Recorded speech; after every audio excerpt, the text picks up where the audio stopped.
Morning, everybody. It's great to see you. I am so excited about next week, next Sunday with Orphan Sunday and baptism. It's going to be an incredible time. Welcome if you're watching with us online. I hope you'll tune in with us next week as well, or maybe even come and visit and be here. It's just going to be an incredible celebration. So actually, at the end of this message, we're going to be taking communion together, the Lord's Supper. So if you're watching online, if you have a moment, you can grab some bread and some form of juice. That would be awesome, so you can participate with us as well. I'm excited to talk with us through week number 3 of this series. As Blake said, we're talking about the gospel message and how it's good news for everyone, for every single person in our world. So I'll get us into our conversation this week in this way. Let's be real for a moment, shall we?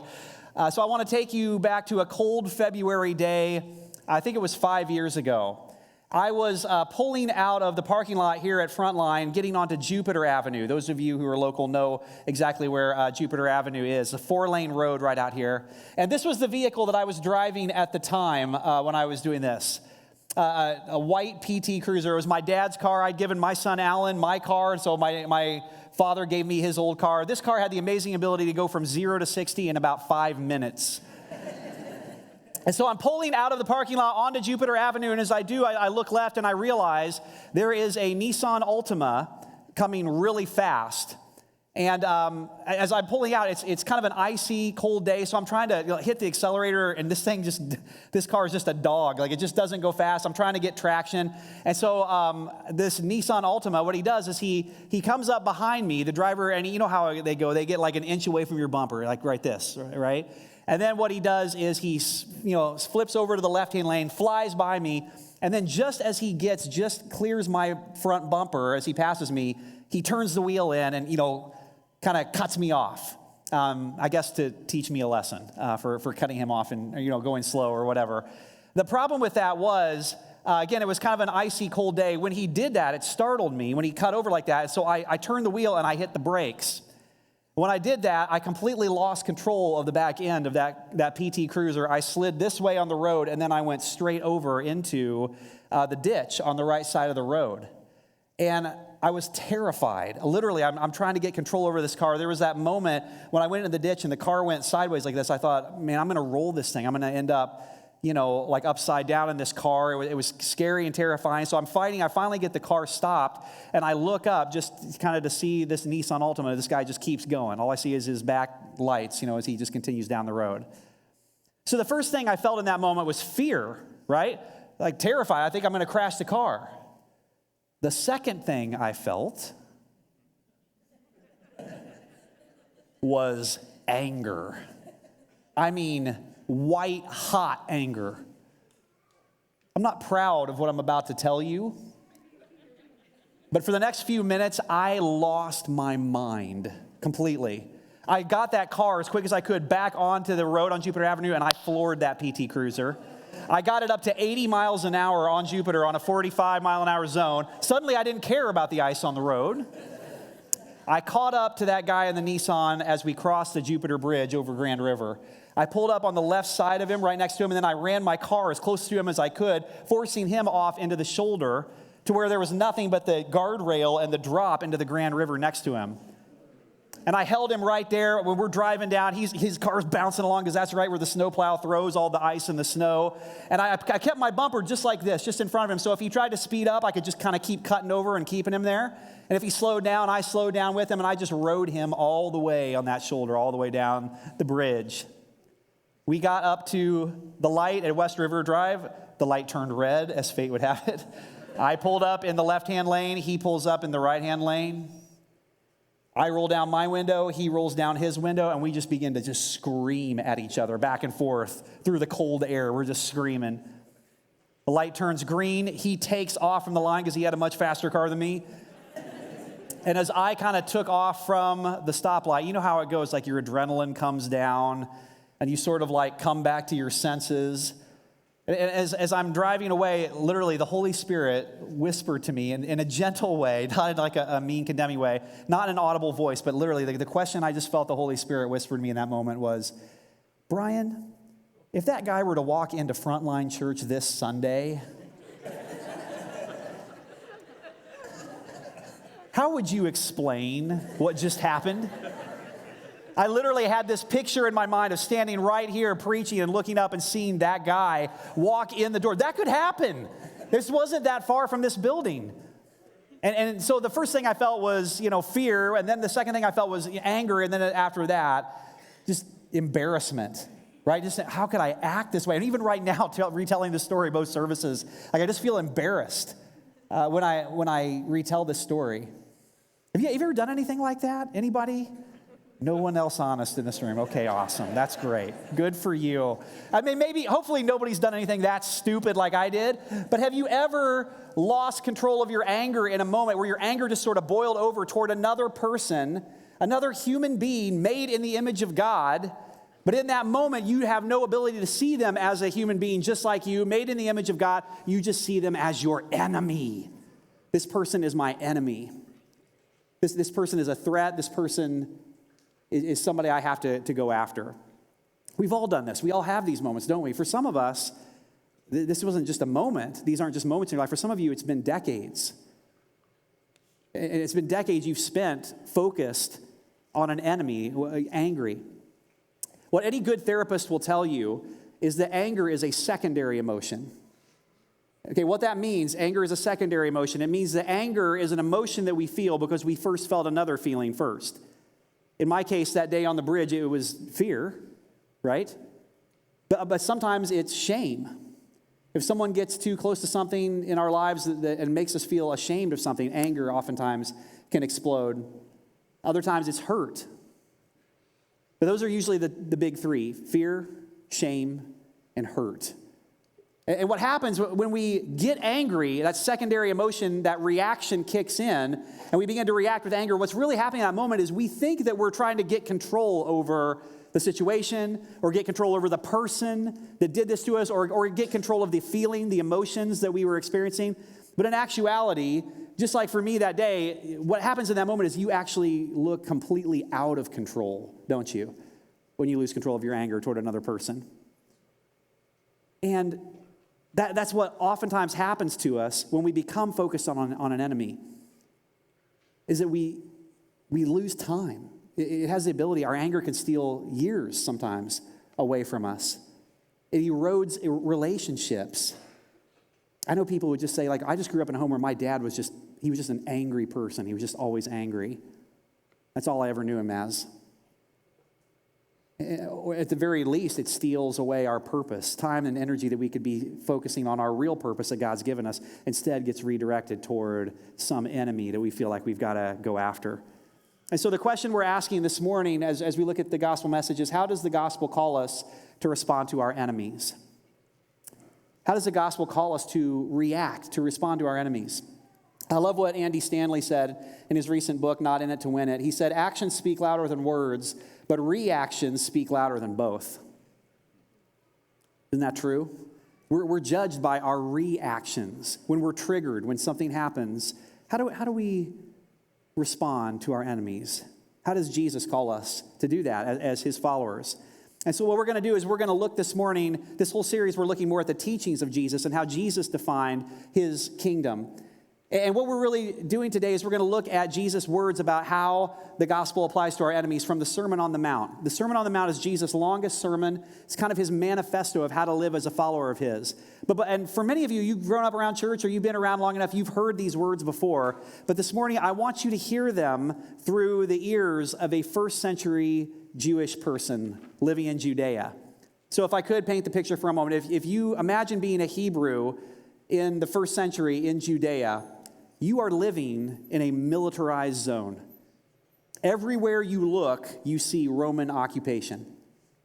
The Romans have come in, food is scarce, and they're taxing you just ridiculous amounts of money. Some people say somewhere between 80 to 90%, depending on the era and the time. And not only that, but the Romans are coming along and they're stealing property, literally just taking property that has been in your family for generations and just claiming it for themselves. Now, in response to that, you know people in your town, in your community, you know friends who have joined these insurrectionist groups. Let's see, there was the Sicarii. Sicarii means dagger men. There's literally this group of people, what they would do is they would sneak up behind Roman officials in like dark alleys and slit their throats. They'd murder them and then try to like escape away quietly. Another group was known as the Zealots. In fact, Jesus, one of his disciples, if you remember, was named Simon the Zealot. That wasn't his last name, okay? It was this insurrectionist group. It was a nationalistic group that basically relied on guerrilla tactics, really what we would call today terrorism, to upend in any public way they could the Roman occupation and disrupt and murder and kill them. Not to mention that, but whenever you turn to your sacred religious text, what we would call today the Old Testament, but for them it was their sacred religious text, it was full of these bloody, violent stories of oppressive governments being overthrown and a promise that there is going to be a coming king who would one day rule the nations. And so what happens is every few decades, a new Messiah would come along. And this Messiah would come along, and every time the story is the same. That he would draw a crowd, he would rally this army, that he would weaponize them, and then they would go to war against the Romans, and they would be utterly decimated. In fact, the last time this happened in your lifetime, 6,000 Jews were crucified by the Romans. Enter Jesus. And crowds of people are beginning to follow Jesus. And you're thinking to yourself, maybe he's actually the one. Maybe he's the real deal. Maybe he's the real Messiah. After all, I mean, this guy can do miracles. I mean, he could like heal people on the battlefield if they got hurt. He could feed an army out in the wilderness, with 5 loaves and 2 fish. You're thinking this guy could really be it. And so you're leaning in as Jesus is giving the Sermon on the Mount. You're like, come on, Jesus, get to the good part. Get to the part where you tell us how we're going to take back our country from our enemies. And he finally gets there. Matthew 5, verse 43, this is what Jesus says. You have heard the law that says, love your neighbor and hate your enemy. But I say, love your enemies. Pray for those who persecute you. In that way, you will be acting as true children of your Father in heaven. For he gives his sunlight to both the evil and the good. And he sends rain on the just and the unjust alike. If you love only those who love you, what reward is there for that? Even corrupt tax collectors do that much. If you are kind only to your friends, how are you different from anyone else? Even pagans do that. Okay, so imagine in this moment, if you're a first century Hebrew, how disappointed are you right now? Like, seriously, Jesus? That's your great advice of how we're going to win? Love your enemies, pray for those who persecute you. That's your plan? That's your campaign slogan? Really? And so immediately the question that goes through your mind is, okay, well, who are we talking about exactly? Who is my enemy, right? Let's categorize this person. It's probably somebody like distant or vague, right? Somebody I don't have much contact with. It's interesting, the word that Jesus uses here in the Greek language, when he talks about enemies in this passage, it's the Greek word ecthros. Now, ecthros is a really interesting word. There are other words Jesus could have chosen to use. It's the broadest, widest used word for enemies. And so we see it apply in many different ways throughout the New Testament.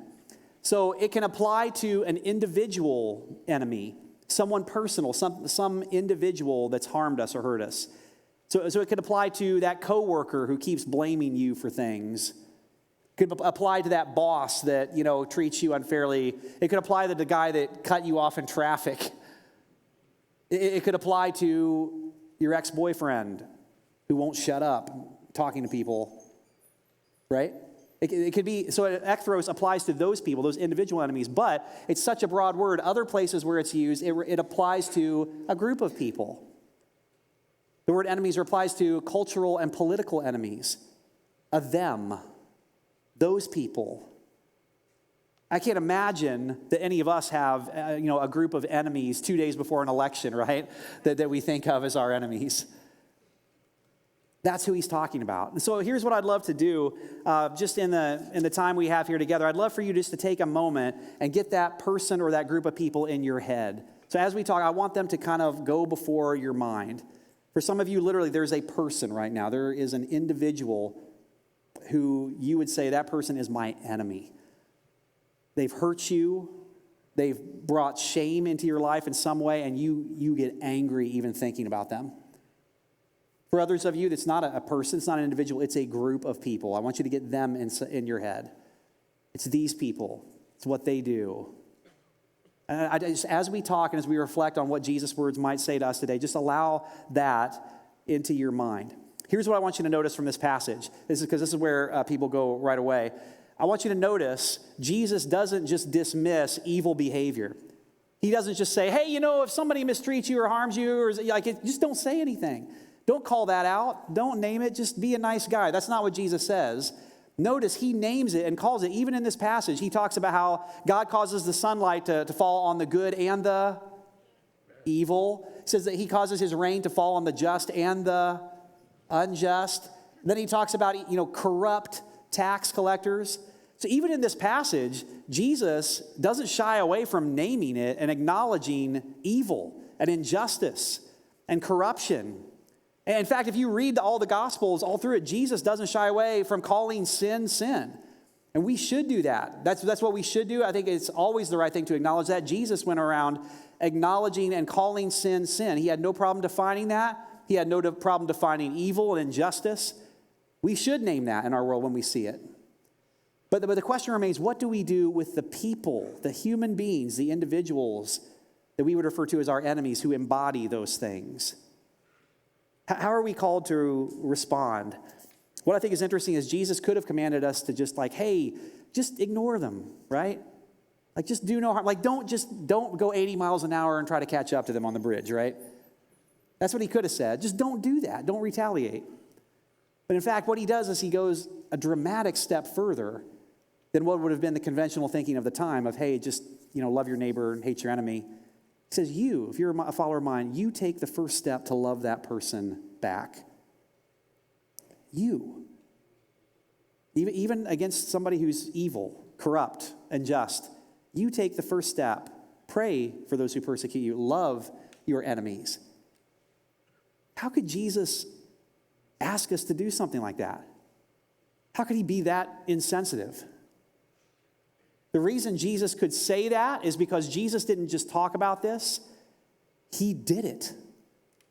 We're in Matthew's gospel. If you go all the way to the end of Matthew's gospel, Jesus is hanging on a cross. And what he does is he begins to pray for the very people who put him on the cross. You remember, he says, Father, forgive them, for they don't know what they're doing. In that moment, Jesus is literally praying for those who persecuted him. He's loving his enemies. He didn't just talk about it, he actually embodied it. He acted it out, he did it. But not just that, if we could take this even a step further, if you really understand the gospel message, what Jesus did is, at one time, we were enemies of God. We were God's enemies because of our sin, because of our brokenness, because every single one of us has been born into a sinful, fallen world. What the gospel tells us in Romans is that we were enemies of God, but Jesus took the first step to love us back, even when we were unlovable. Even just Jesus' appearance here on this earth was an act of him coming to love us first. This is Romans 5:10 is exactly what it says. It says, for since our friendship with God was restored by the death of his son, while we were still his enemies, we will certainly be saved through the life of his son. That word enemies there is the same word that Jesus used in Matthew 5. It's the Greek word ekthros. We were enemies of God. Whoever that person is, whoever that group of people is that you've got in your mind right now, that's what we were to God. And what Jesus did, the gospel tells us, he took the first step through his ultimate act of his death on the cross and his resurrection to love us back and to make us right with God again. So as we begin to turn this message to ourselves, as we begin to look at ourselves a little bit, look inward and say, what is really the action that we need to take today?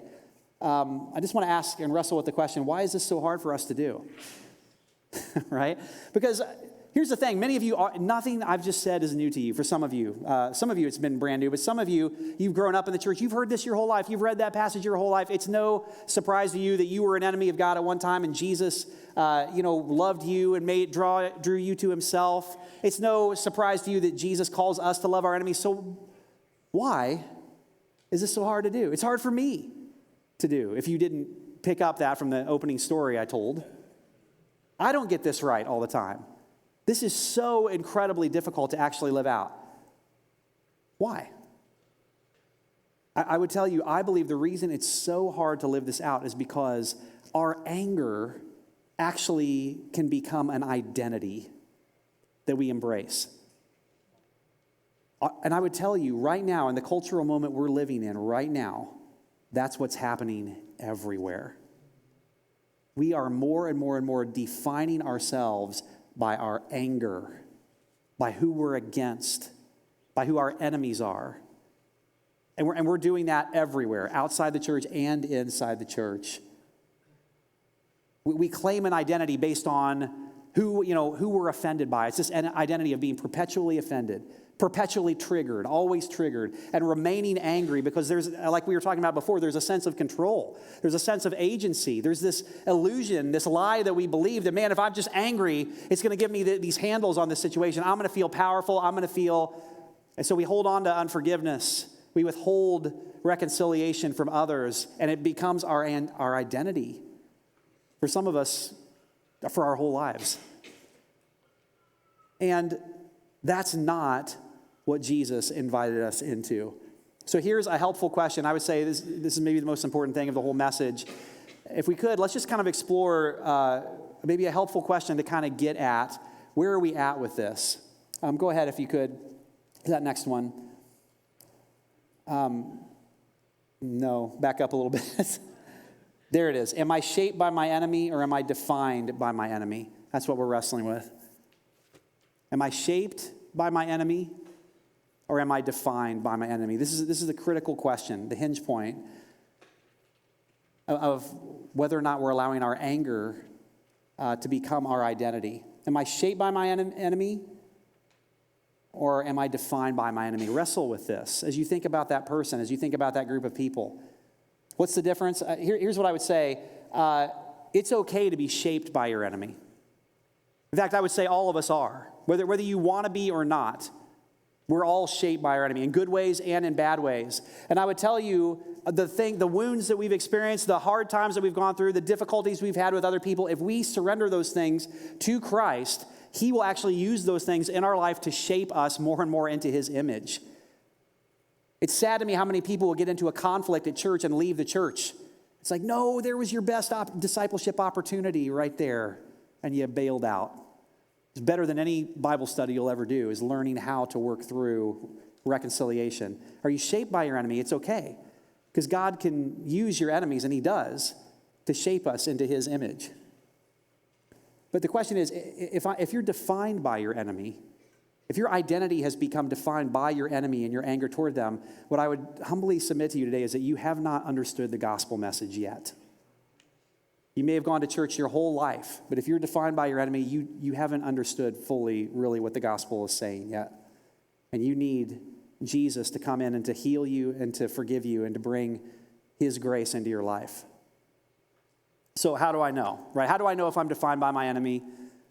Two things I would tell you. There are two primary ways that I think people become defined by their enemy. So see if any one of these two fit you. The first way that we oftentimes become defined by our enemy is that we attach our happiness to someone else's unhappiness. Okay? We attach our happiness to someone else's unhappiness. What am I talking about? I'm talking about when you go online and you watch their Facebook or their Instagram or whatever it is, and you're just waiting for some news that they have fallen, that something bad has happened, that you're waiting for your friend to tell you about, oh, did you hear what terrible thing happened? And you're like, no, please tell me. And you celebrate. You're like, yes. Whenever you see something bad happen, then you have attached your happiness to their unhappiness.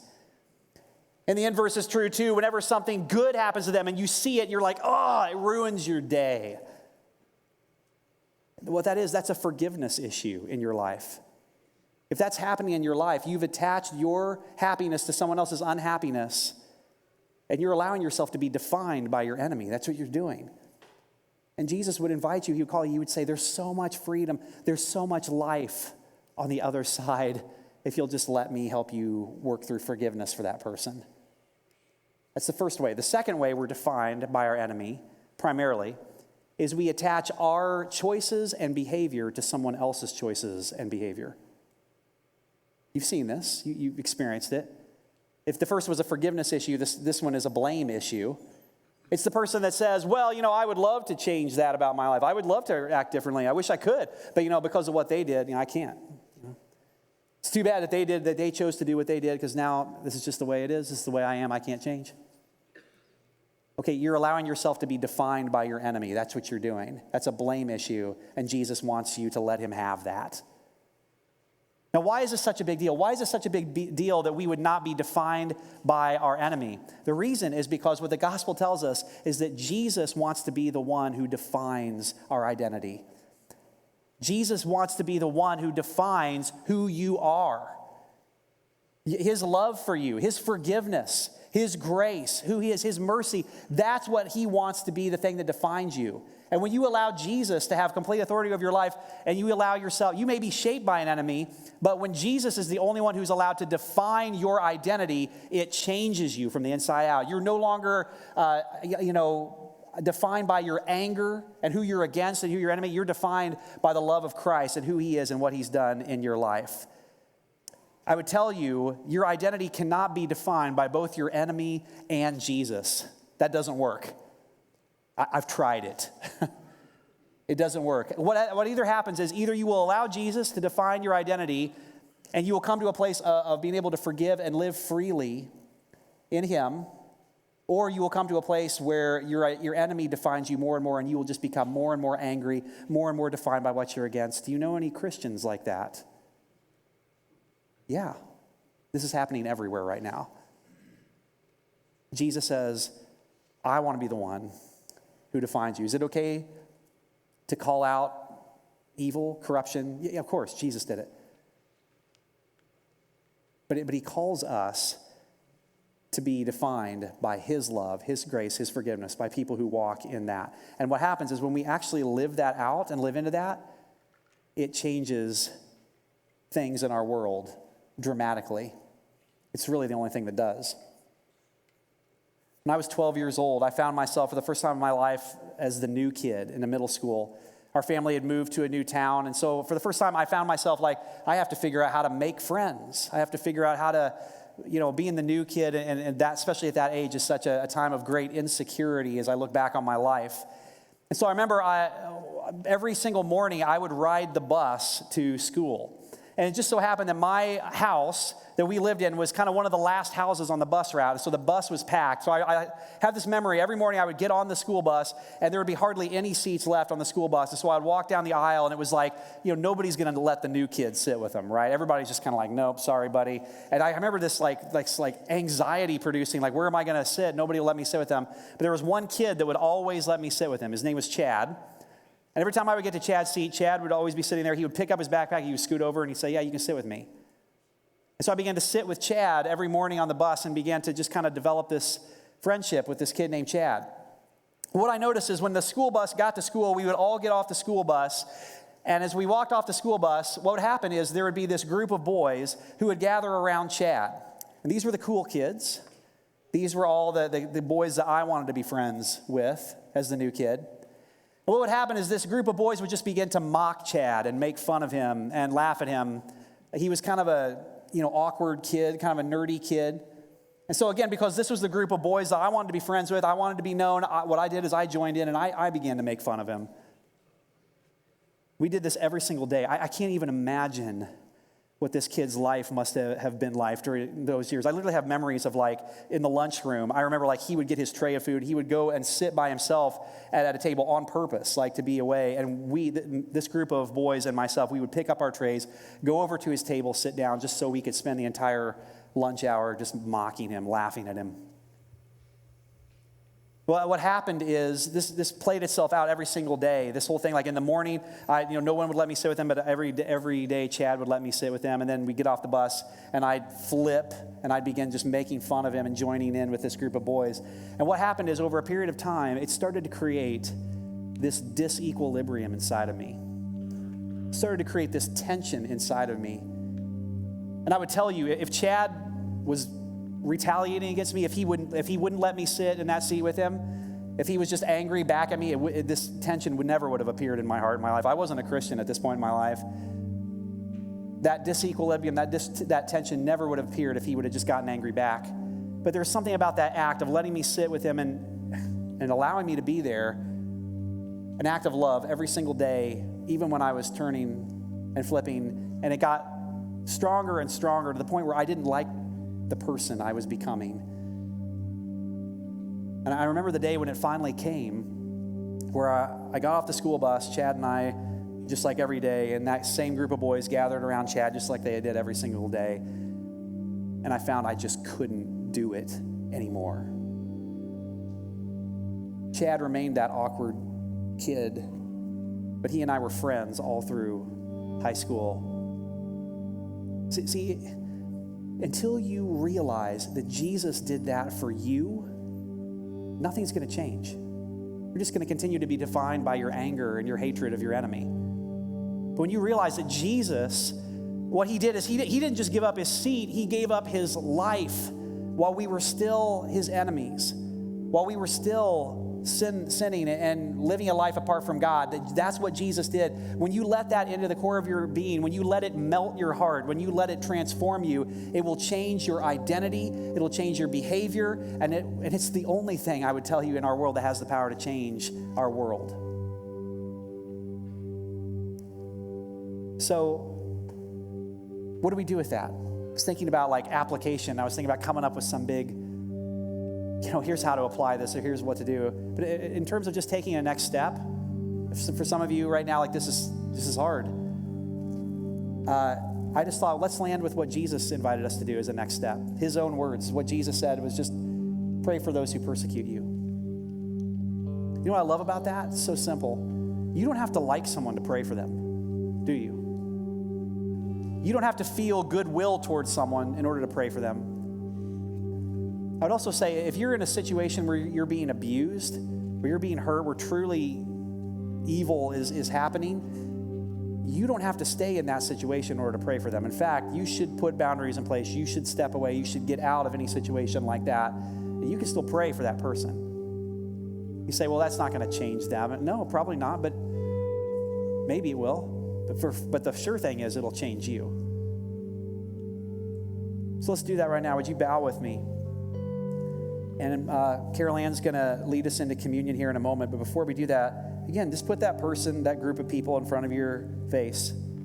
Jesus, we just bring our enemies to you this morning, knowing that you're mighty and powerful to save and to reconcile and to redeem everything in our lives.